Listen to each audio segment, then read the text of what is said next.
extensive. And now we started the introduction to the second chapter, Dvitiya Adhyaya. And there are 6 Brahmanams in this. And we are going to take some of them. Some we might have covered, but we will just go through that. And I was doing a little bit of introduction yesterday, and we will try to complete, because this second chapter, the first Brahmana is called Gargya Brahmana, not Gargi, Gargya Brahmana. And the story goes that a Brahmin boy thought he knows everything. He studied just like our Svetaketu. So he wanted to go to the king and teach him Brahma Vidya. So he goes to the king's court. This boy, Gargya, and tells him, I want to teach you about Brahma Vidya. So the king was extremely happy. He was a Vedantin. Anybody who talks about Brahma Vidya, he drops everything and wants to listen. Because that is the highest knowledge. As the introduction of Shankara gives you that. So, okay, tell me, I am very happy to listen. And Gargya describes what he thought is Brahman, describing each and every objectifiable things as Brahman, in a sense. And Ajatasatru get disappointed. Is that all you know? So, is there something more than that to know? Obviously, the inquisitive student. So, even though he was proud of his heritage and Brahminhood and all that, he surrendered himself now as a student to the king. Please teach me, I don't know that, I thought this is all the Brahman. So it is the teacher, king is teaching, a Kshatriya is teaching the Brahmana here, in this Upanishads. We call it Gargya Brahmana. We already said one husband is teaching the wife, right, in the Maitreyi Brahmana. It's also in this chapter. In another chapter also, but it's also in this chapter. We also case where son teaches mother, right? Bhagavatam, Kapilopanishad. We also case where wife teaches husband also. If you go to Yoga Vasishta, there is a story where the wife realized and teaches, she's a queen, I think, teaches her husband about Brahma Vidya. So we are ready to learn from anybody.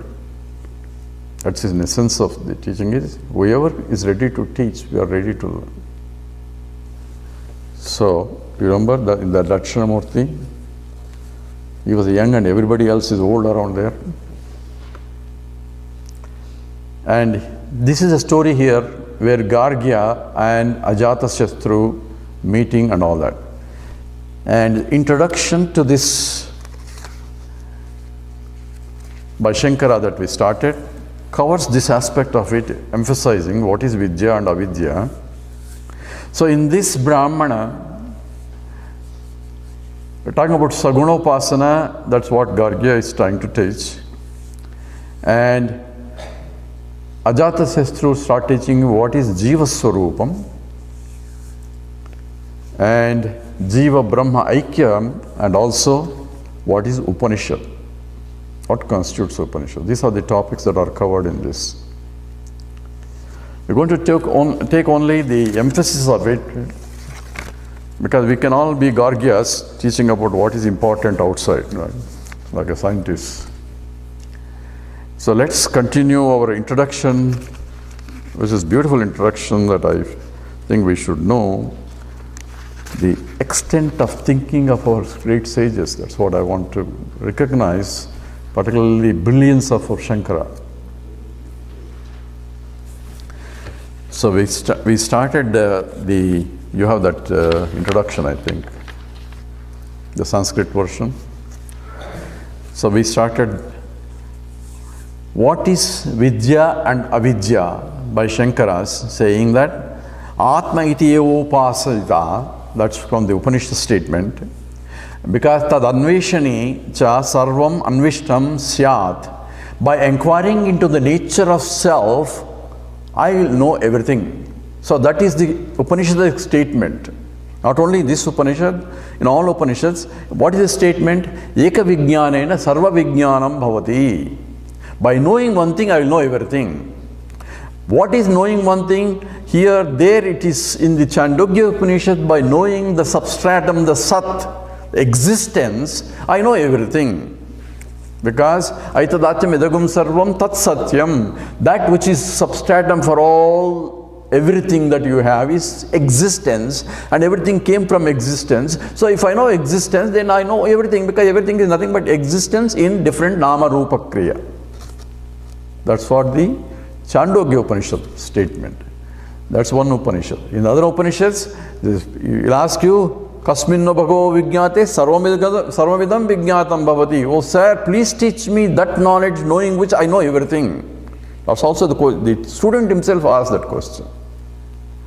So that's all Upanishads are trying to find out. And here the statement Shankara makes, tat anveshane cha sarvam anvishtam syat. By inquiring into the nature of the Atma, because Atma ityopasita, by inquiring into the nature of Atma, I am almost inquiring into everything also, because Atma is the very substratum of that. So I know what, I want to know what is gold. Once I know gold, I know in essence the substantive of all the ornaments. Remember what, in English substantive means noun, right? Noun is nama also. And name and nama, if you look at it, as why it says padam padartham. Just now in the last, yesterday we were talking about, padam is a word. It should designate a padartham. Padartham means the contents of the word, of the word. So every word denotes some object. And when we say a ring, it should indicate to me a vastu. Vastu means an object that stands for the word. That's our normal language. We know padartham and all. But we don't go into details about it. Vedanta goes into details. But here is a case where there is no padartham but padam. Why? Because if you say ring, ring is a noun, substantive as though it's a noun, but there is no really noun material as a ring. What is there is no gold. Remember? So there is padam without padartham. Because the padartham is imperceptible. The real padartham is imperceptible, because what is there is Atma alone. So knowing Atma, Atma means either the pure existent consciousness that I am is a very substratum for everything, because everything came from that. That's what the first chapter was, because it came first in the form of Brahmaji, and Brahmaji became many, many, many as a creation. So that Atma starting from and everything else, so that is the source. And it itself became many. So becoming many, as I mentioned, is transformationless transformation. It is becoming many without becoming many. Just as gold becoming many ornaments without changing its nature as being gold only, but only different things are being formed. It's the same way, it is only Brahman that is looking differently without discarding the Brahman nature. Means whenever I look any object in the world, there is Brahman there. And that's what scripture tells us. Now, how do I know it's Brahman there? Is there any spectrographic analysis that I can do? Means I am looking at a method using objective tools to evaluate what is that which is beyond the object.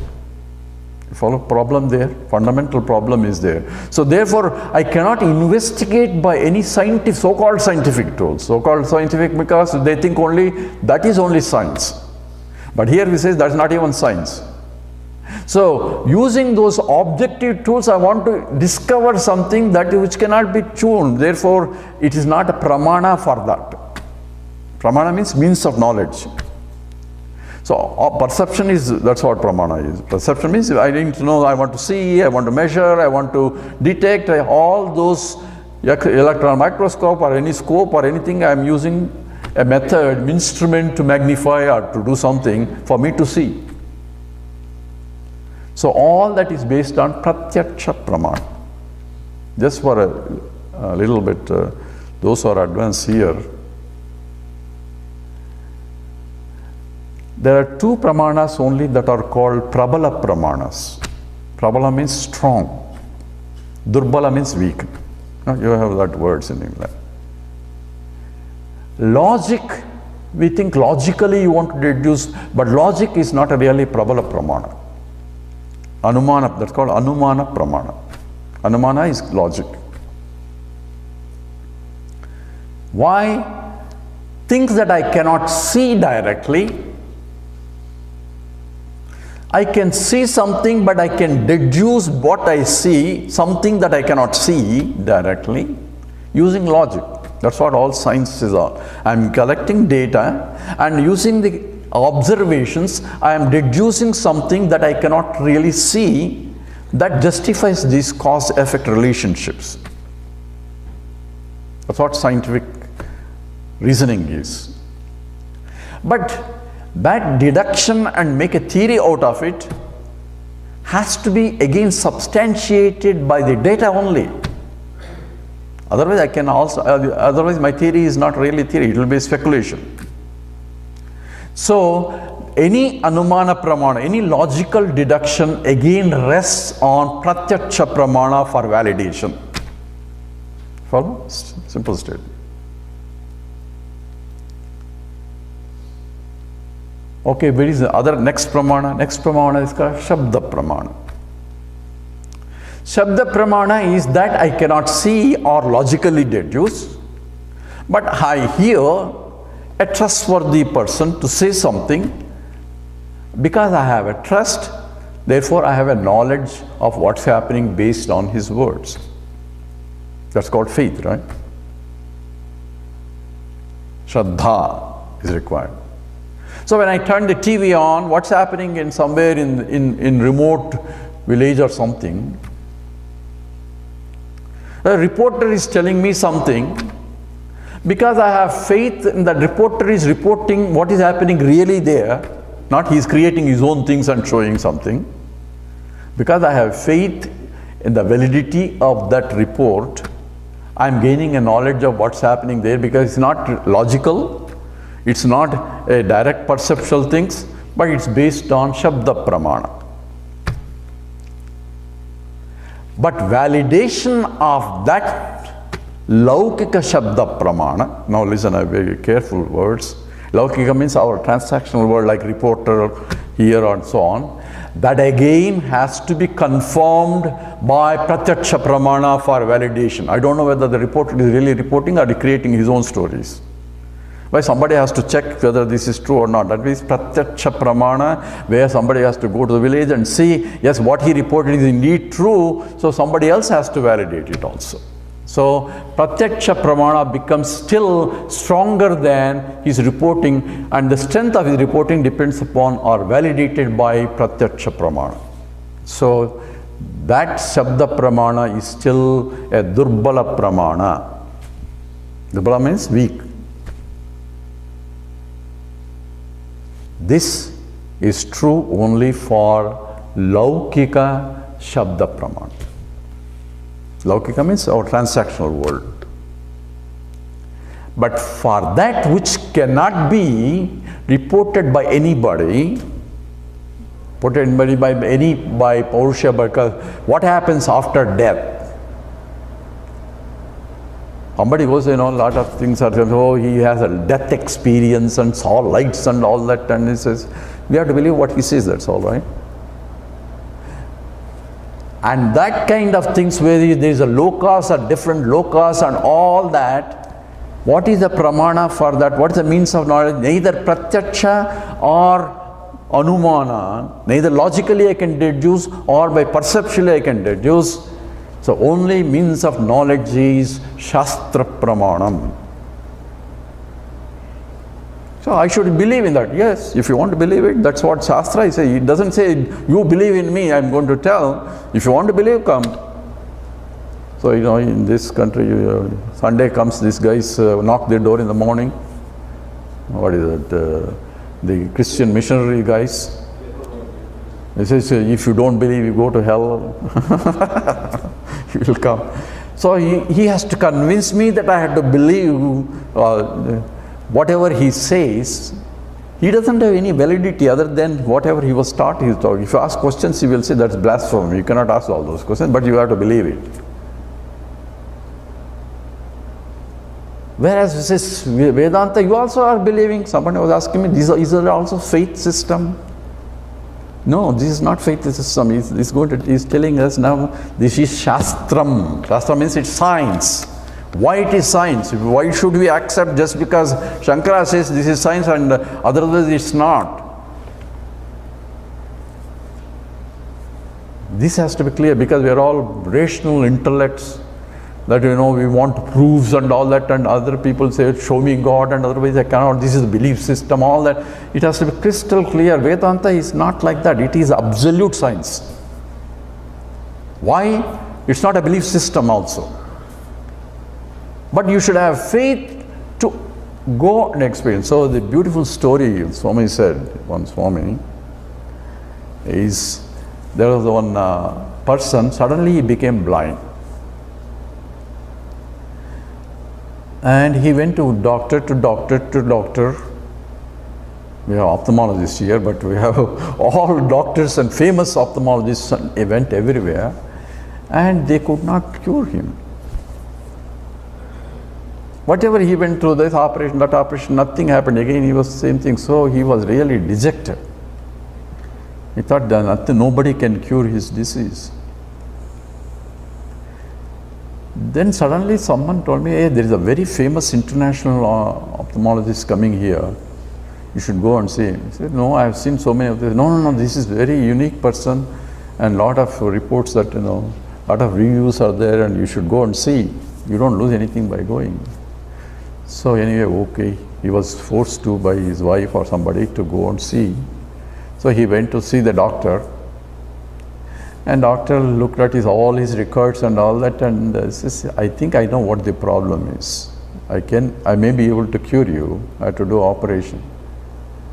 So anyway, he says, okay, let me try with this also, since he is very famous.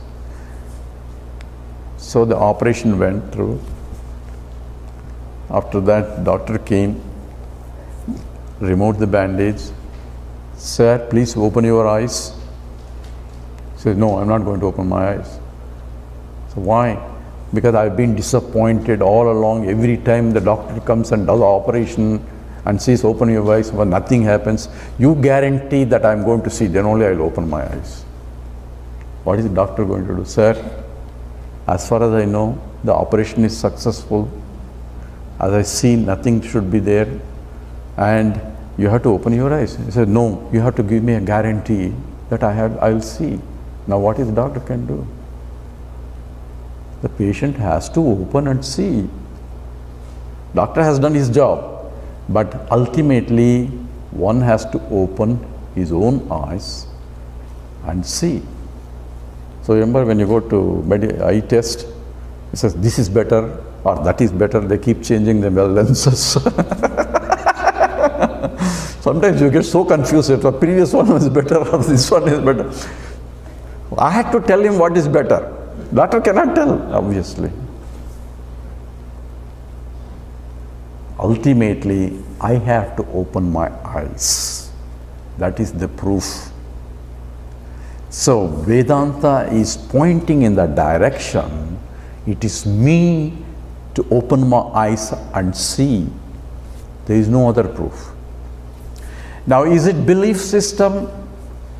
Someone says, it's not a belief system, it is a science. So how do you prove it? Because that's why it is Eka Vijnana. This is real Vidya. So that's what we are looking at it here. And Tadevacha Atma Tattvam Sarvatmat Priyasmad Anveshishtam. This is to be inquired because that is the highest truth. So Atmanam eva ved. So know that Atma alone is the truth because Aham Brahmasmiti. That should be your knowledge because you see I am infinite. How do you see? By seeing yourself. By upasana first and the knowledge next. It becomes a knowledge. Initially it is upasana. That's why Atma iti eva upasita. So until then I had to do sadhana. So emphasis is a knowledge doesn't come unless I practice myself, even though the class is over. So I had to see that I am the constant awareness all the time. That is the what the upasana has to translate into abiding knowledge. It's called sthita prajna. Even though I understand it, logically I understand it, but when I go, because of my mind, emotion and the intellect are still separated by so-called raga dveshas are still there, I cannot see what the Vedanta is pointing out, although I understand what it is. It's called paroksha jnanam, not aparoksha jnanam yet. So to make that aparoksha means I am that, like the 10th man, I am the 10th man, that has to be understood clearly, and that comes from upasana to knowledge. So aham brahmasmi, knowledge can only gain through pramana. There is a chair only through when I open my eyes and see. That's a pramana. And same way Vedanta is a pramana to show, trying to point out the direction, and I had to open my eyes and to see. That's called my third eye. You remember Lord Shiva has a third eye? Third eye is wisdom eye, not truth, wisdom eye. That I had to use it in order to see the truth. And Atma Tattvam Ekam Vidya Vishayaha. It says the Atma Tattvam, the understanding of my own true nature is the Vidya, is the science, is the knowledge. So I think I mentioned last time also when we were talking about the Maitri Brahmana, the science itself is derived the word by seer, C-I-E-R, which means to know. And science means knowledge. And in Sanskrit, Vid means to know. And Veda means knowledge. So knowledge is indicated as a science. Why? It reveals, the science is that which reveals the truth. So yesterday I mentioned in all objective knowledge that scientists think that is real science. They ignore the essential aspect because the subject has to be involved in all objective knowledge. A conscious entity has to investigate. Without a conscious entity, the unconscious entity cannot reveal itself. Right? So therefore, in the total knowledge that they think is knowledge, I am there plus object of investigation is there. That is the total knowledge. So total knowledge involves I, subject, and the object together has to play a role in any knowledge. Without the subject, objective knowledge cannot be validated. Right? Remember I told you whether the head and tails, it remains as a probabilistic until I open my hand and see whether it's a head or tail. So it becomes only deterministic only when the conscious entity has to enter into picture. There is actually in the physics, there is a Schrodinger's cat problem, if you want to know. Same problem, it's the same thing analyzed. Where conscious entity has to be there to make it as a validation of the objective. So in essence, the total knowledge should involve object plus subject. You cannot ignore the subject and investigate only one part of the equation and say that is science. So total science should involve both object and the subject and the interrelation between the two. And that's exactly what Vedanta is doing. And its conclusion is, you subject propagates everything also. Because one is dependent, another is independent. Objects depend on you, but you don't depend on the objects. That's the what essence is. How is going to tell us that? Ajatasatru is going to tell that. We know Ajatasatru, just now introduced. Ajatasatru is the king who is going to teach the Gargi, the student, and whatever about the nature of the reality. So let's complete this introduction. Therefore, Shankara says, this is indeed the Sarva Upanishad Saram. This is the essence of all Upanishads. That's exactly what it teaches. So, it evam adibihi, where he quotes that any other concentration of only objective that keeps changing is only one, or investing your own life in the analysis of only external world,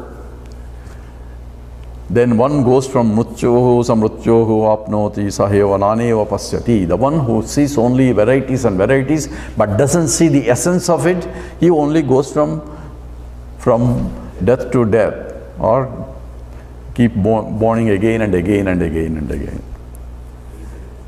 And iti evam adibihi pravibhaktau vidya avidya vishayau sarvopanishadsu. So that's essentially what the all Upanishads talk about. So that's where we stopped yesterday in the introduction.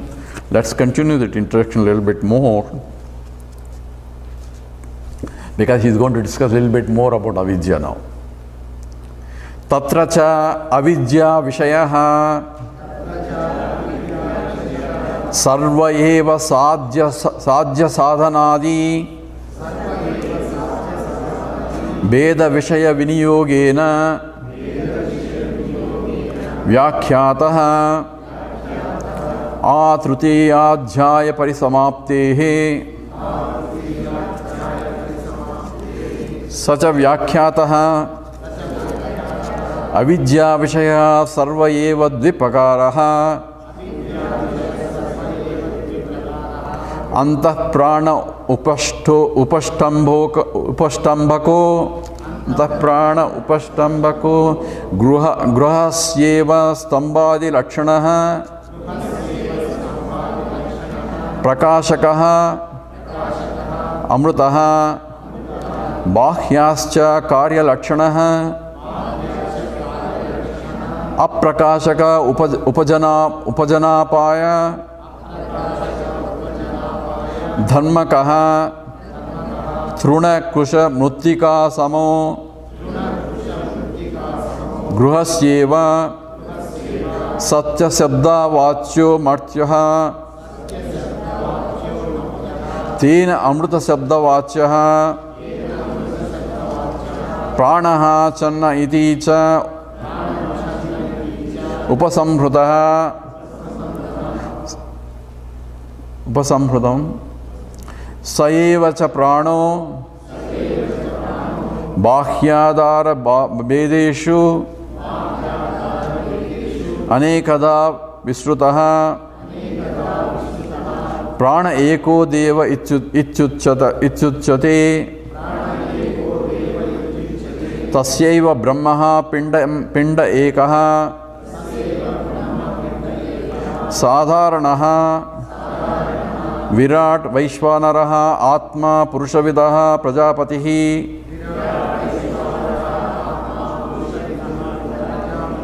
kaha hiranyagarbhaha ityadibihi pinda pradhanaihi shabdaihi akhyayate suryadi pravibhakta karnaha ekancha anekancha brahma etadi deva natah paramastu pratyekancha natah paramasti pratyekancha sarira bhedeshu Parisamaptam Chetanavat Kartrubhoktrucha Iti Avidya Vishayameva Atmatvena Upagato Gargyo Brahmano Vakta Upastha Prute Tad Viparita Atmadruk Ajata Shatruhu Srota. We'll stop here. Okay. So here Shankaracharya is summarizing what we did before in the other chapter. So tatra cha avidya vishayaha sarvayeva sadhana veda vishayaha viniyogena vakyataha trutiyodhyaya parisamaptehe. So what we have discussed in the previous chapter is about all this avidya only discussed. Because from that we say avyakrutam to vyakrutam and all that creation into names and form and nama, rupa, kriya, all that is analysis of that is nothing but only ignorance only. Because you remember, more you investigate, more it reveals. More ignorant only you become. You are becoming specialization of smaller and smaller and smaller in any field, right? No scientist will solve any problem. If you look at any scientific paper, he will tell you a lot more things need to be done to analyze the problem. Otherwise, he will be unemployed next day. So he cannot, nothing can be really solved in that. But transactionally, we are going step by step for transactional utilization. That's what is needed anyway. But to say that that itself is science and nothing else is a science, that will be a fanaticism. So that will say, who are fanatics? Actually, so-called objective scientists are really fanatics, because if they say that's only the science. But real scientists like Schrodinger's and all that, they know. They know the value of the Vedanta also. But here it's the Shankaracharya analyzing all that is required, and what was discussed is, he says there are two aspects that are talking about. One is that which is the essence. Remember, we are talking about prana upasana, the life itself. There are subtler things and there are grosser things even in this avidya vishaya. And that's what was discussed also in the last chapter, where there are subtle entities, starting from what is prana, what is the life force. But life force itself is mithya. From the point of satyam, satchit ananda, there is no life force or anything. Only when it expresses through subtle body, the life force is manifesting. And that is still subtle, and we don't know what still life is, yet it expresses grosser way in terms of actions. So even in the so-called the phenomenal world, where the vyavaharika satyam, there are still two kinds. One is the subtler and then the grosser. That's what it is essentially. And he gives an example of just as the pillars supporting the house, but here the gross example is being given, but there is something supporting it, just like life force is supporting all the activities. At the same time, I cannot see what the life force is. So the subtler entities supporting the grosser entities for its existence. That's what his implication is. And he is giving an example of Gruhasyeva. So this is all that is that which is much more eternal and compared relatively, and compared to other things that are like body, things that are keep continuously changing. Because life force doesn't change. Only the expression is, the equipment is changing, through which the life force is expressing. And that's what is essentially in that. And the first life force that we talked about is, you remember, first Brahmaji, he came, he saw himself all alone, we saw all that. And that word is here, there are several words that are being used for the same thing. Hiranyagarbha, Virat, Vaishwanaraha, Atma, Purushavidaha. Remember, that's what Purushavida Brahmana. Prajapatihi, Kaha, Hiranyagarbha, Ityadivihi. All these words that are being pointed out in that firstborn, and from which all other things are created, is being discussed in the previous chapter. And in this chapter starts with Gargya guy going with all that knowledge that in the last chapter, going to this Ajatasastru, try to teach him what is the nature of the reality, what is Brahman. And here in the last statement it says that I know the Brahman. So he is talking about avidya vishaya as the basis. Avidya vishaya means this transactional nama rupa kriya that we discussed is the real reality, and that's what this guy understood, and he wants to teach that to the king. And so the vakta is the speaker, is Gargya Brahmana, this is what Atma, and he wants to teach that. And who is the listener? Listener is more knowledgeable guy, according to statement here also. Tad viparita Atma Druk, the one who knows the Atma, one who knows the reality of the truth, that I am the substratum for the whole thing, not these superficial names and forms. Whether you worship in this form and that form and all this karma kanda, you have to do this puja, that puja, and all that is all avidya only from the point here. But remember my story, 4 miles of running is necessary to discover the 4 miles of running is not necessary. Nobody knows, anybody here not knowing that? Everybody knows. Okay, somebody is trying to raise and hesitating to raise. There's nothing, because we want to know that, so we say. So this guy has a husband the wife gave him an American necklace. American necklace is very small, you cannot even see properly, right? It's 14 karat also. So for his present he gave that. So he was so proud that he wanted to show off to his friend that my wife gave a beautiful necklace, and he went all the way, about walking 4 miles, and then he say, look at my wife, gave me beautiful. He says, that fellow says, hey, this is very good, all that. And then charted for another half an hour for solved all the world problems and everything. And then he came back home. And then when he came back home, suddenly he discovered that the chain is missing.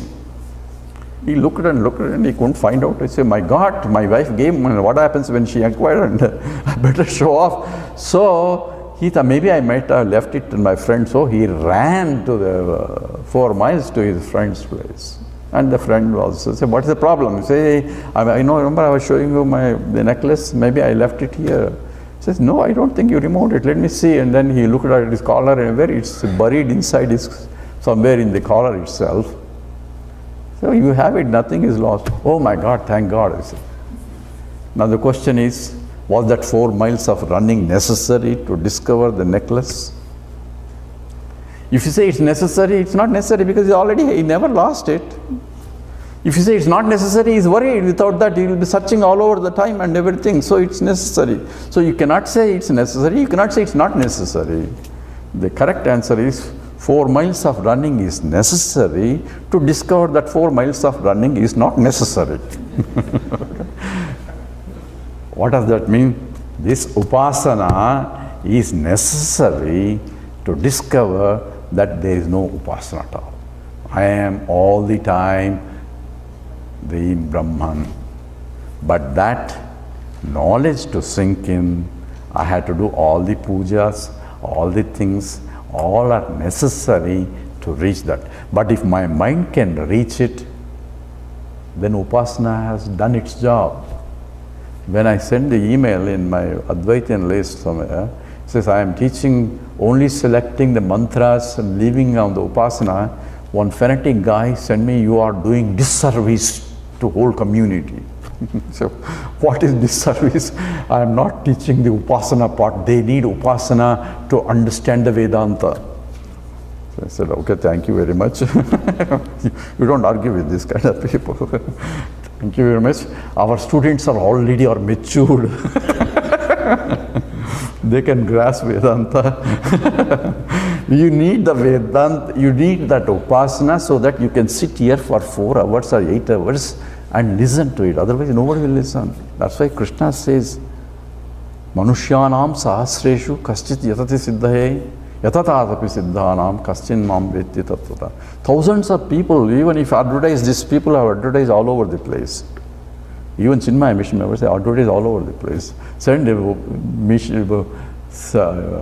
brochure after brochure. How many will show up? Not very actively. Because their priorities are different. There's nothing to blame.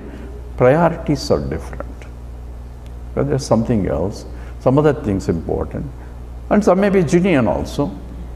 They cannot come, certain obligatory, but in spite of it, even those who got, because they're not much interested in that. There's nothing to, it will take their own evolution for that. So essentially, 4 miles of, you remember, 4 miles of running is necessary. To discover that 4 miles of running is not necessary. All sadhanas are necessary until my mind matures enough that I am wasting my time in this sadhana. Okay?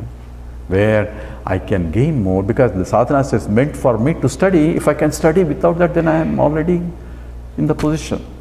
Okay, that has to be understood. So the chitta suddhi is important. That's purification of the mind is important. But I should not be keep on purifying the mind. It has to be investigated. The purified mind has to be investigated in something that it has to be learned. For the learning only is the purification. But not I spend the whole time in the first class, because I like the teacher or even first grade only. I have to go to second grade and third grade and so on, right? That's the evolution is there. And I remember Swami Paramatmananda used to tell me sloka. Says Vedanta Shravanam. If you once you start doing it, now that itself will purify the mind further.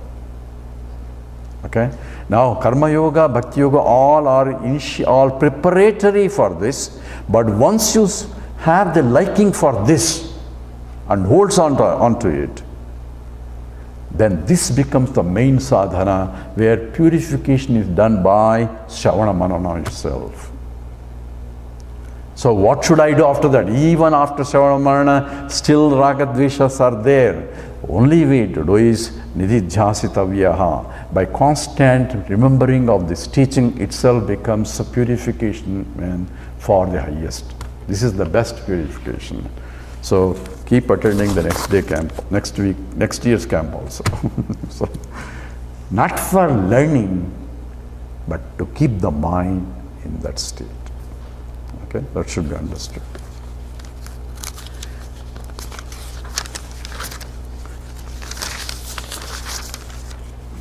So this Brahmana starts with the discussion with Gargya, showing this is Brahman, that is Brahman, and every time he says something, others says, is that all you know? Is that all you know? So he goes one step, so all the mantras are of that. So why is this Upanishad presenting all this? So Shankara states in this sentence, last sentence we will take it from the introduction. Evam hi yataha purvapaksha, okay, please chant along with me. Evam hi yataha purvapaksha siddhantakhyadikara upena siddhantakhyadi rupena samarpyamanaha artaha shrotuschittasya vasameti. So here this method is called Adhyaropavada. It's introduction, where you provide a Purvapaksha. Purvapaksha is Gargya says, this is it. Then says, that's not it. What you know is not really Brahman. There is something other than the Brahman. What you get? When did it drop? I don't know whether recording is going on or not. Okay? Maybe I must be shouting long. So this is a Purvapaksha, means Gargi's presentation is a Purvapaksha for Ajatasastru to establish the Siddhanta.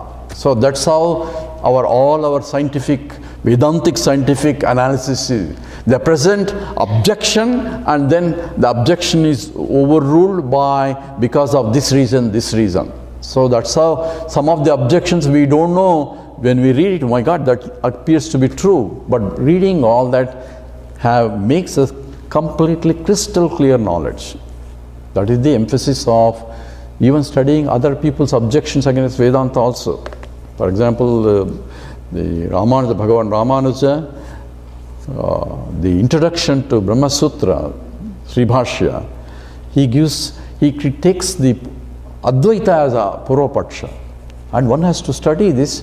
Some of the objections he raises, there are 7 untenable objections against avidya of Advaita. I had one, we had arranged one SMS Chari lectures here when he came. He was a very, and he has a lot of books on Advaita, Visishta Advaita. There is Advaita, Visishta Advaita book also. And he taught me this Sri Bhashya. And if you read that, you see that seems to be valid. So once you read it and say the objections, then get crystal clear knowledge will come on it. Okay, that's important.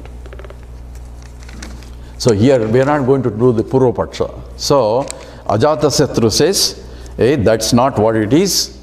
Then Gargya says, please tell me what is this. So he surrenders to the king, and the king is going to teach us via Gargya the truth. So the king takes him to a place somebody is sleeping there. Okay? This is how the introduction of the teaching is. And he calls in names. The fellow who is in the deep sleep state cannot hear. So whatever he names and all that, whatever his names, nothing will happen. So at last he shakes him up and he gets up. And using this example of a sleep state and a waking state, he is going to analyze the Vedanta. What exactly is sleep state? What exactly is there something? So there is something, he was there in the deep sleep state, but he was not hearing. That's why he was not getting up. So all the faculties are not being operating, although essential faculties that he is breathing and all the essential life surviving faculties going on. But yet he cannot hear. All the sense faculties are already folded. The mind itself is folded. But yet he is alive. So there is something who is not a hearer, but at the same time hearer when he is awake. Seer, at the same time non-seer. So looking at that has to be analyzed. That's how he starts the Vedantic lecture. So in that process, he addresses what is sleep. So we're going to analyze a little bit of that. So just take 2.1.19. Until then, Gargya was talking about, so we don't need to worry about Gargya's Purvapaksha. Atha yada sushupto bhavati yada na kaschana veda hita nama nadyo dva saptatihi sahasrani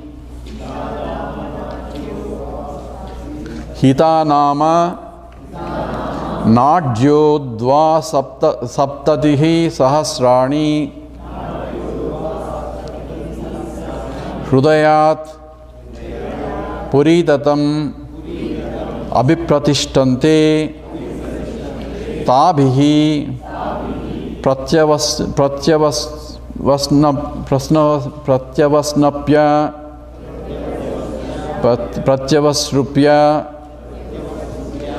Puri tati sati sayatha kumarova maharajova mahabrahmanova atignim anandasya gata sayita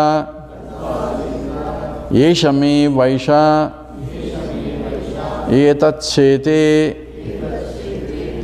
I might have copied something wrong, but anyway, you have Sanskrit versions. Yeah. So atha yata sushupto bhavati. So just as one goes into deep sleep state, yatha na kaschana veda, where one does not know anything, hita nama nadyodya saptatihi sahasrani. So dva saptatihi sahasrani. There is hita nama according to our Ayurvedic thing. There is a Hita Nadi. Nadi is a big major nervous system maybe, consisting of Dva Saptatihi Sahasrani, 72,000 nerves meeting there. Maybe that's the brain, who knows. So when he awakes up, he becomes conscious of the world through this 72,000 nervous systems operating. Hrudayat puritatam abhishtante. When it activates from the heart to the whole body is being activated according to our science. Tabi pratyavasrupya puritati sate. So they remain in the body. So here we are trying to analyze the deep sleep state, and it says sa yatha kumarova maharajova mahabrahmanova atignam anandagati shahid. What is happening in the deep sleep state? Whether it's a Kumara means a child sleeping, Maharajova, whether a king is sleeping, or Brahmanova, Mahabrahmanova, whether a wise man is sleeping also. Once you go to the sleep state, everybody is same, right? That much we know. There is a Telugu song also by Acharya Kirtan.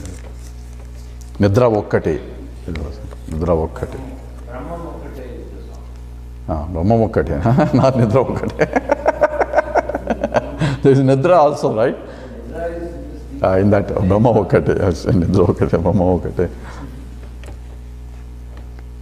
But now we are in Atma Vokkate. Okay. Now what is deep sleep? Now let's ask basic questions. This is those who want to know, it's in my website also. But anyway, I will give an analysis. Who slept very well? Yesterday he said, anybody slept very well? Somebody says, I slept very well. The question we ask is, who slept very well? Oh, I slept very well yesterday. Now who is making that statement? Think about it. This we take things for granted, but this is extremely very important. And those who want to know, in the Panchadasi 11th chapter talks about this. Acharya talks about exhaustively on this.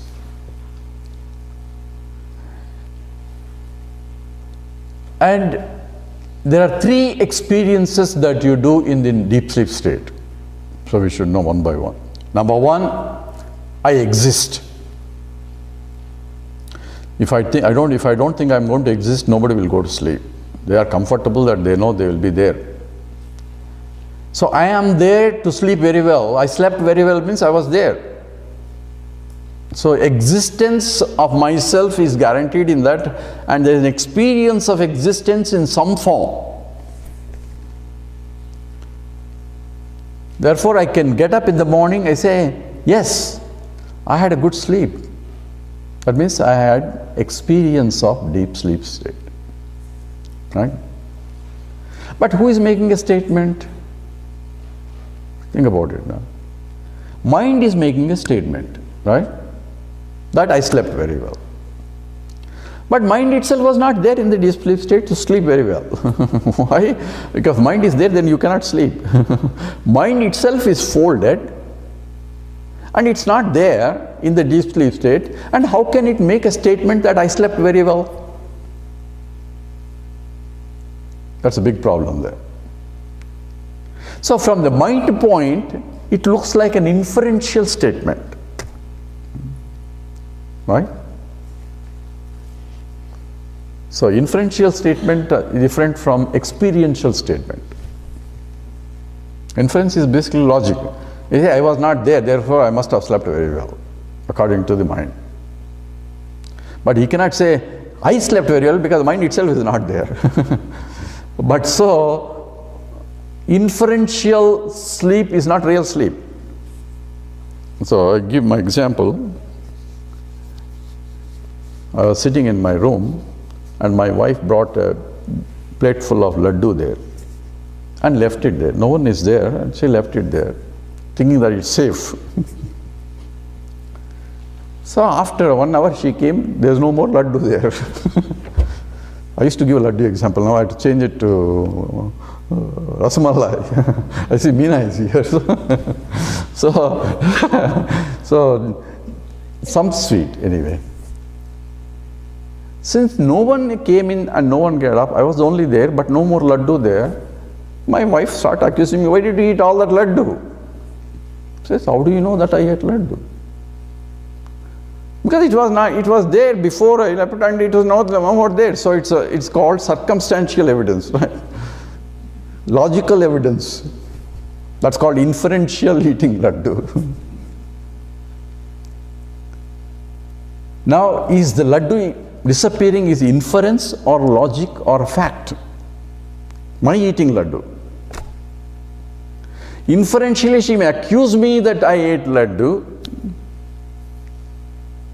But if I am full, I know that I ate laddu. If I am empty, she may conclude, but I have not eaten. Maybe some cat came in between or rat came in between and ate. I don't know. I was in deep meditation. So, inference is different from experience of eating laddu is different from inferentially eating laddu. You follow the problem, the difference, what I am trying to find out. So when I say I slept very well, it is not inferential statement, it's an experience that I am now free from all things because I am refreshed. The sleep is very good, refreshing. Some people sleep even during talk also. It's very refreshing also.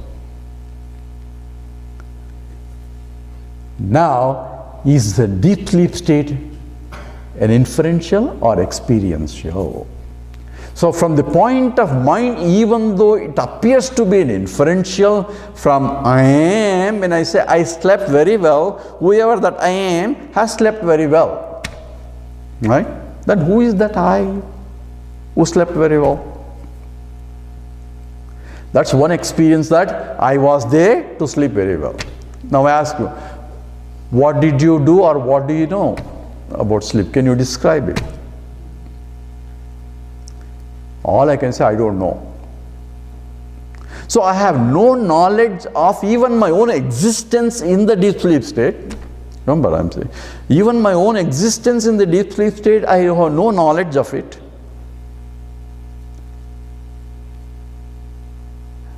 Yet, all I know is, I don't know. Clear? That's the second experience. This is everybody's experience. We are analyzing not somebody particular experience, we are analyzing universal experience. And the third one is, everyone is happy. Remember, Jitiya Dvobhayam Bhavati, we just now read in the last chapter. Any duality, any division causes a problem, and there is no division of any kind there. Therefore, everyone is happy. Everyone wants to. That's why Kumarova, Maharajova, Brahmanova, says anybody, they are sleeping beautifully because everybody is in the happy state. If that happiness is same as the Ananda Swarupam, that's also a question that was being raised. And there is a lot of confusion in the analysis of this. Okay, if you read some Ananda Menon or some other people, oh, the realization is like in a deep sleep state. That's not. Mandukya Upanishad Karika clearly mentions this. In the mantra 7, this is Nanta Prajnaha, Na Bahi Prajna, Na Prajnaha. Prajna, Na Prajnana Ghanam. It's called Prajnana Ghanam. The deep sleep state called Prajnana Ghanam. It's not that. It is something beyond. So what exactly is the deep sleep state, we should know. So that it's clear understanding, because there is some, even if you should not get confused, it's similar, and so what exactly is the deep sleep? Who slept very well is the fundamental question. So the Vedantic analysis says is, there is no experienced duality that comes only with the mind. Okay? So because the mind is folded, I do not have the duality or a triad actually. There is an experiencer, experienced and experiencing. The triad is not there. So in all other things where the mind is operating, these three are always there. Experiencer, experienced and experiencing. And that is not there because the mind itself is folded. So what is there is absence of duality. There is no Dvitiya Advaita, right? That's why happiness. So I am still there, number one, because I say I'm coming back. But how do I know I am there? What is the means of knowledge for me to know there? So remember yesterday I gave all the process, all pervading consciousness, all pervading, that eternally present, and whenever there is a subtle mind, there is a reflection of that as the reflected consciousness in the mind. That's called Chidabhasa, right? And in the Chidabhasa, now the mind is acting as though I am a conscious entity, and then looks around and says anything, and it doesn't know anything. It only sees the objects, it doesn't see anything else. You remember the firstborn also looking around, and there is no other objects and persons, and therefore initially he felt he was afraid and so on. All that story we gave. Same way, the mind, when it looks around and says, who am I? And no answers, therefore I am. This starts in the mind. I am this mind, I am this body, I am this intellect, all that identification, and that's how the ego starts, ahankara. That's all in the mind only. Okay, there are four aspects of the mind, mind, manas, intellect, ahankara, chitta. These are all part of the Vedantic analysis before. Now what happens in the deep sleep state? That's what I want to arrive at. This reflection has to, that means Chidabhasa is still there in the deep sleep state. That's what I want to point out. So what is this process of sleeping now? We have Annamaya Kosha, Pranamaya Kosha, Manomaya Kosha, Vijnanamaya Kosha, right? And in the process of sleeping, the grosser will fold into the subtler as it goes up. And what's Annamaya Kosha folds into the Pranamaya, Pranamaya folds into the Manomaya, Manomaya folds into Vijnanamaya. And Vijnanamaya becomes Avyaktam, unmanifest. You remember, from Avyaktam only all thing creation came. But Avyaktam is different from Brahman. This is only Maya. Remember all that analysis was done yesterday?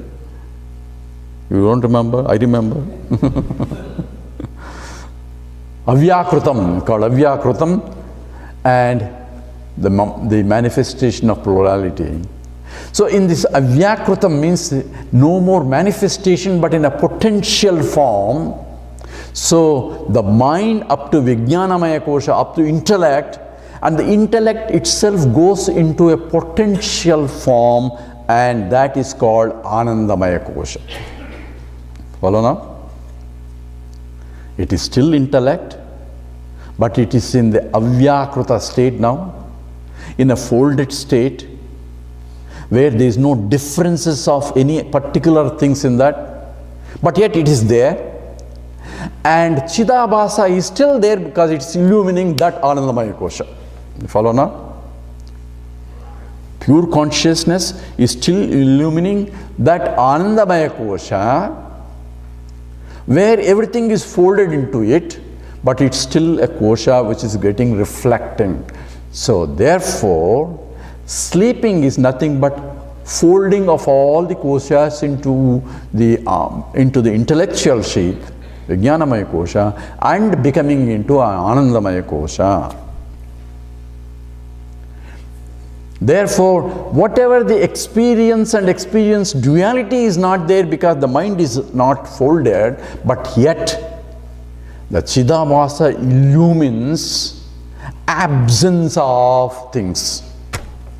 That's how Mandukya also says, I don't have any desire for any object because I don't see any objects. So, absence of things is called a pramana, called Anupalabdhi Pramana. I don't know if we have in the Vedanta, called Anupalabdhi Pramana means, I see there's no pot here. Remember I gave you example? I see no pot here. What do you say? I don't see anything. So why do you say there's no pot here? Because there's no gavabu also here, I told you, right? There's no gavabu. But I can say there's no pot here because I already have a preconceived understanding of what pot really means. The attributes of the pot I know, but attributes of gavabu I don't know. So I cannot say there's no gavabu here. There are 1,000 things that are not there. But when you ask, is there a pot? I had to recollect the attributes of the pot and see if there is an object with that attributes and say whether there is or not. So when I make a statement of non-existent of a thing as existing here, you should be careful what I am saying, as non-existence as existence, that means absence of the pot as is there. When I say absence of the pot is there, not presence of the pot.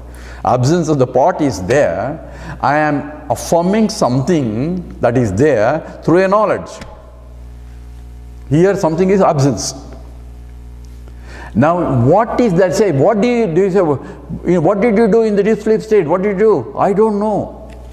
I don't know what? You don't say I don't know Gaga Bubu. I don't know Gaga Bubu even when the waking state also. So it's not referring to Gaga Bubu absence. It is referring to what all the knowledge that you have before. If you have chemistry professor and in the deep sleep state, you have no chemistry knowledge there. Not that chemistry knowledge disappears, it's in the potential form there, but at the same time, no distinctions of any kind there. So therefore, you cannot differentiate any particular knowledge in that state of where the Anandamaya Kosha has folded. Follow? So it is still Chidabhasa, reflected consciousness. Chidabhasa is there, Annamaya Kosha is there, and Annamaya Kosha, all that you didn't know is still not there. Because even on the waking state, I don't know strapology or thisology and that all, so many ologies. That also I don't know, and even sleep also I don't know. And things I know even deep sleep state, but it's folded, so I cannot differentiate that. So I don't, any Veda, any differential things for me to differentiate anything, that is not there, because to differentiate I need intellect in the full state. So it is the absence of awareness of all the objects, that itself is a knowledge that I have.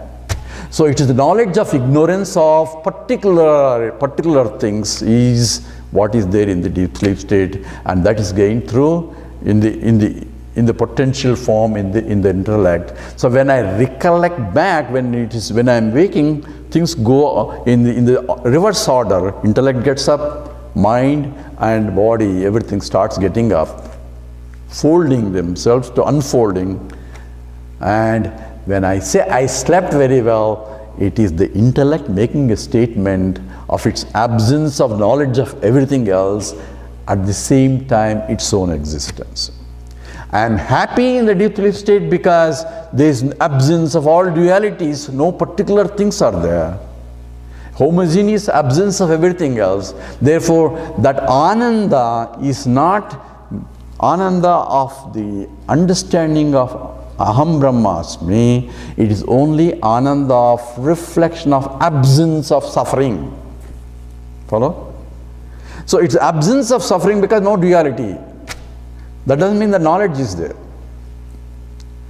So therefore, it's only reflected Ananda, just as in the Anandamaya Kosha, in Taittiriya Upanishad, talks about the gradations of Ananda in that state also, Pramoda, Moda, Pramoda and all that. Gradations can be possible only in the relative state, not in the absolute state. So that Ananda in the deep sleep state is only a reflected Ananda. Therefore, any statement that says this is what we experience, deep sleep state is same as the pure consciousness is not. That's not correct. Because the Upanishad, Mandukya Karika, completely negates all the three states. Not neither waking state, nor a dream state, not a deep sleep state, but that is chaturtam manyante. There is a fourth state of consciousness as though it pervades all the three states. Therefore, it negates. First statements are all anta prajnana, bahi prajnana, no bahi prajnana, prajnana ghanam. It's prajnana ghanam means it is pure consciousness illuminating without any particulars at all. That's why it's called prajnana ghanam. And therefore, who slept very well now, you know, right? When you say, I slept very well, who is the deep sleeper? I. And sleeping is not a means of knowledge. Because for knowledge to take place, mind has to be there. Follow that? So, it's not the absence of the mind, therefore it's not beyond the mind. All those statements don't mean anything now. Because I need the mind to know anything. And using the mind, I have to understand I am not the mind, I am that which enlivening the mind. That's what is the witnessing consciousness means. Okay, that's what meditation, I have to use the mind. Swamiji gives a pole vault example, right? You remember pole vault example? Pole vault is you run with a stick and then put a stick and then go over the stick. Leave the stick there. That also has to be understood. It is beyond the mind means I am not the mind, has to be understood, but using the mind. And even communicating that I am not the mind, I have to use the mind.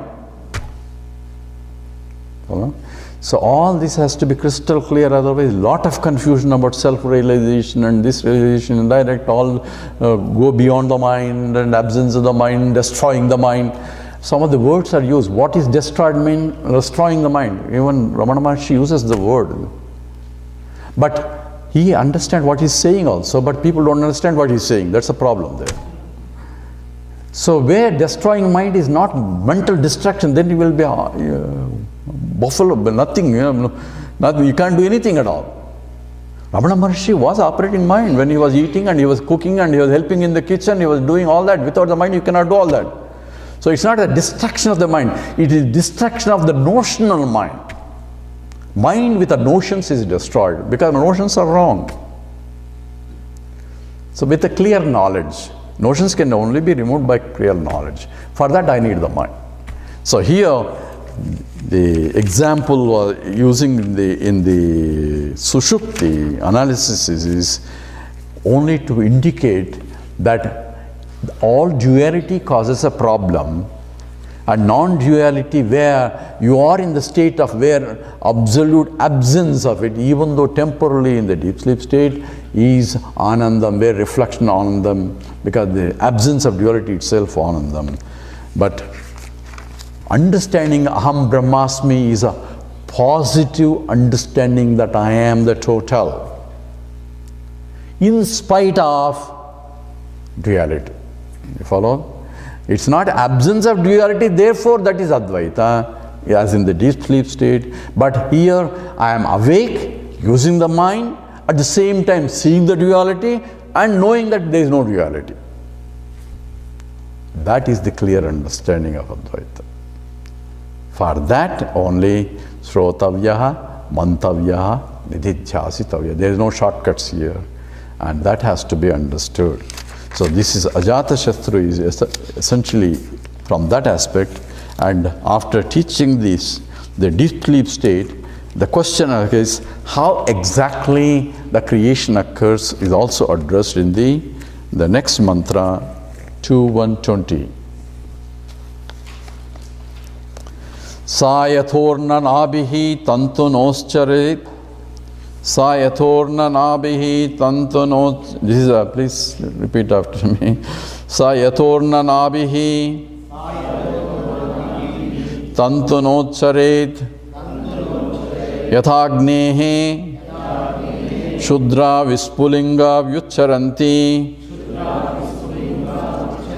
Evameva Asmad Atmanaha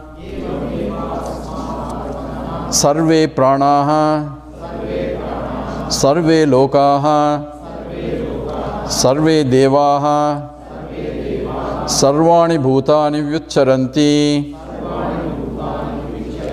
tasyopanishatu satyasya satyamiti pranavai satyam teshameva satyam.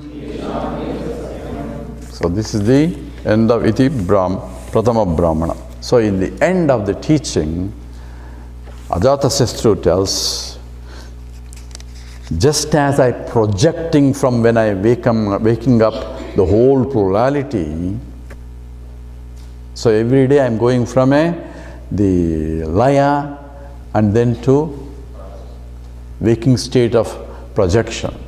Same thing happens on a macroscopic scale. There is a pralaya and then projection of the whole thing when you get it. So creation is, how does it project? So we have both the material cause and the intelligent cause. And for that example, the spider example is being taken. In the Mundaka Upanishad it says, Yadornanabhi srudate grunhate cha. So there, just as the spider put forth its net, it is an intelligent cause as well as the material also coming from itself only. Same way here, similar example is given here by the Ajatasattu. So yeah, saha yathorna nabhihi tantu nochared. So just as the spider is putting forth, all the things are coming out from its own self. So from the Atma, the whole varieties are coming. So from avyakruta, vyakrutam. And what exactly is coming is because of previous samskara. Right? Previous vasanas of all jivas put together in the potential form, that alone can come out. When I get up in the morning, what will come out? All the things that are stored in my kosha, Anandamaya kosha or Vijnanamaya kosha, it will going to come out. Because just because I went as a physics professor and doesn't come out with as a chemistry knowledge. Same knowledge that I went through has to come out only. Same things, vasanas that I have to come out. All things that are stored in a potential form will be expressing back. Same way, you have to assume from the macroscopic point, from total Brahman, whatever in the potential form will be coming out exactly. You know, this is a famous question. How did initial started? This is all cycling started, right?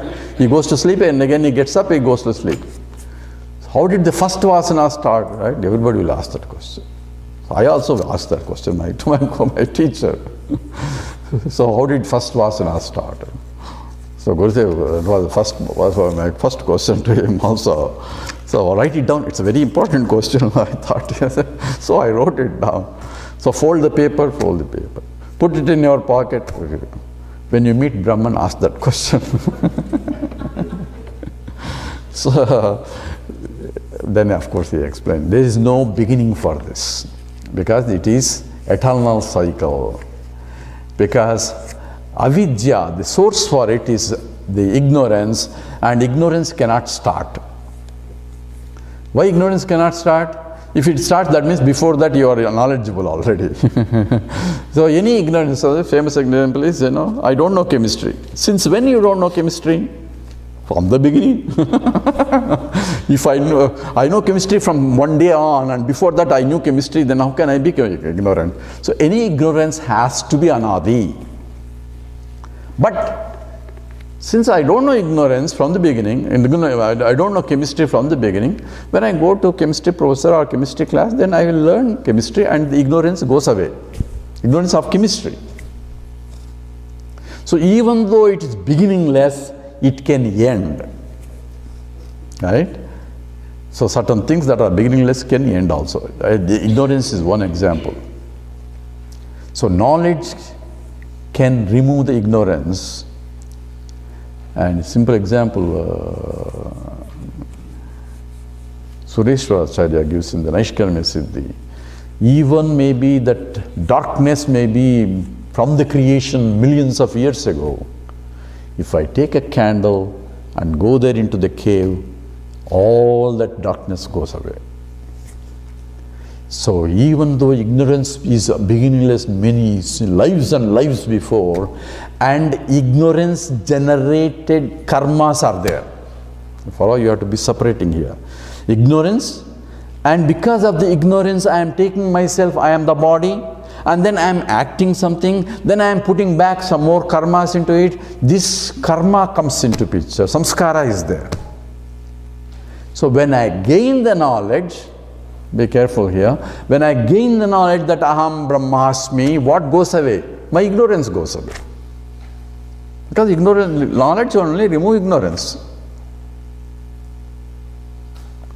It doesn't eliminate the karmas that are generated because of the ignorance. You follow? So what does it eliminate? It eliminates all sanchita karma that is there in the bank account. That goes away. It takes away all the agami karmas goes away. But what doesn't go away is that which is already fructified here as the prarabdha karma, because this body, mind, intellect is product of the prarabdha karma. Follow the problem here. So jnanena karma, all karmas is Krishna says, so all karmas get destroyed. It's talking about the sanchita karma and agami karma. For a jnani there won't be. So there is no reason for him to be born again, because there is no bank account anymore left, and no future accounts are also. Agami karma is future accounts that are going to be. But prarabdha karma is there because the body, mind and intellect are product of the prarabdha, which is there already. It will continue until whatever its prarabdha goes up. Whatever its scheduled time it has to go, it will drop out. Now, does the jnani have the prarabdha karma? Ask the question depending upon how you look at it. Other people who sees that he is suffering, he is having a throat cancer, like Ramakrishna Paramahamsa had throat cancer, Ramana Maharshi had some hand cancer or some problem. We may say he is suffering. But he doesn't say, my body is suffering, I am not suffering. And jnani is the one who says, I am not the body. That's what the understanding is, right? So as a Brahman, aham brahmasmi, how can I suffer? I can only have witnessing consciousness, seeing the body, mind and intellect undergoing its prarabdha. So from the point of jnani, there is no prarabdha also, because that's what is Brahman means, understood. From the point of ajnani, jnani has prarabdha. Follow? And how does he sleep? Jnani doesn't. How does he sleep? Does he have dreams? He will have dreams and he will also go to sleep. Because that is nothing to do with, he is beyond all that. He doesn't have anything. The mind that has whatever the impressions are, it will go through and exhaust, and it will get folded also. So jnani will sleep as a jnani will sleep as jnani. Chemistry professor will sleep as a chemistry professor, and physics professor will sleep as physics professor. Vedantic professor will teach as a Vedantic professor, right, in the sleep. Even though there is no differential knowledge there, for the mind is there to express anything. So a jnani will sleep as a jnani only. The jnana will not go away. He also experiences relative ananda also, just like anybody else.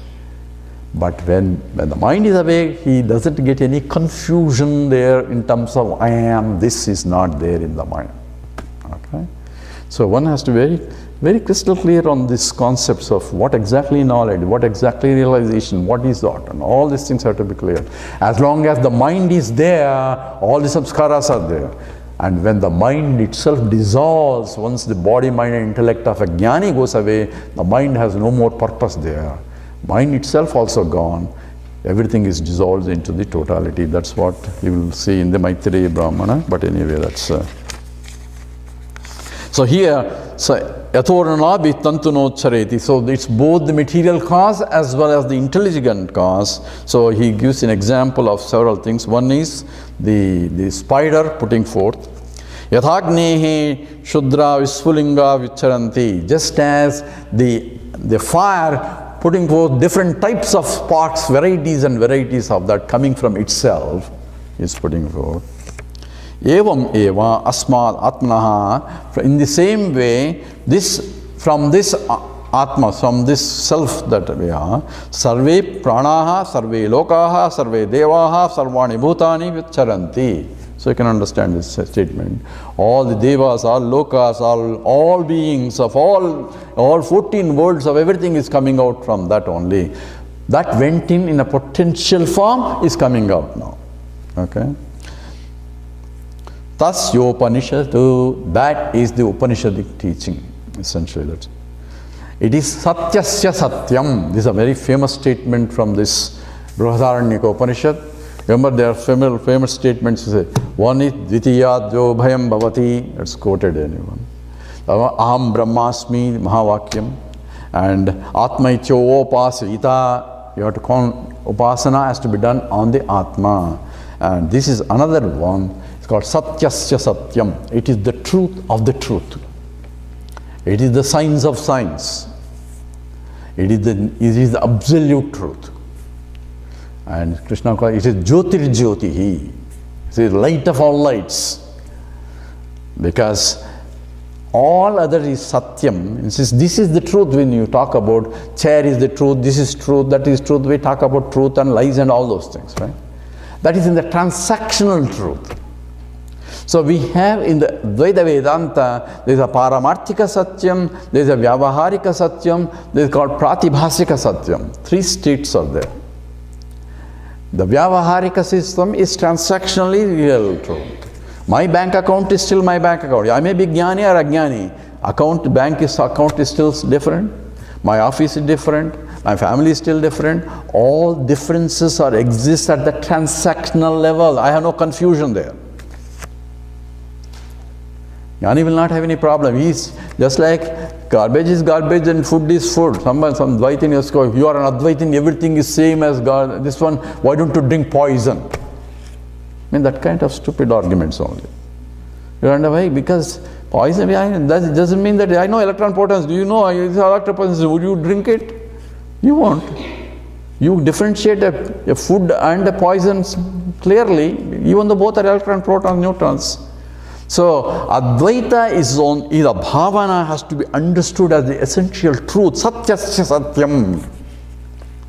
Whereas this is transactionally truth, where I had to use transactional reality for my operating, otherwise I get confused otherwise. So that has to be clear in all my transactions also.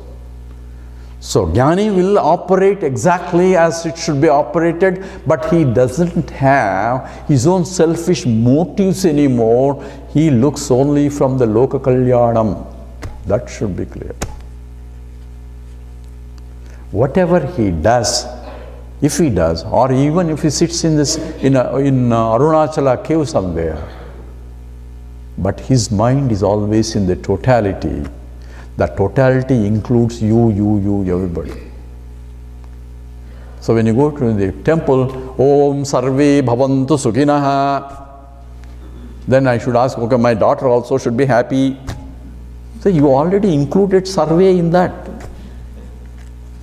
When I'm including whole universe itself to be happy, then there is no more particular everything. My vision itself has changed to that higher order of reality.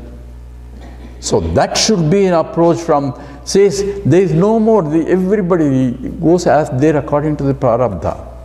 So my vision should be, when I identify Atma itself is everywhere, then there is no, say, I want to be happy, who is I? Everybody is me only, therefore I want everyone to be happy, then I am happy.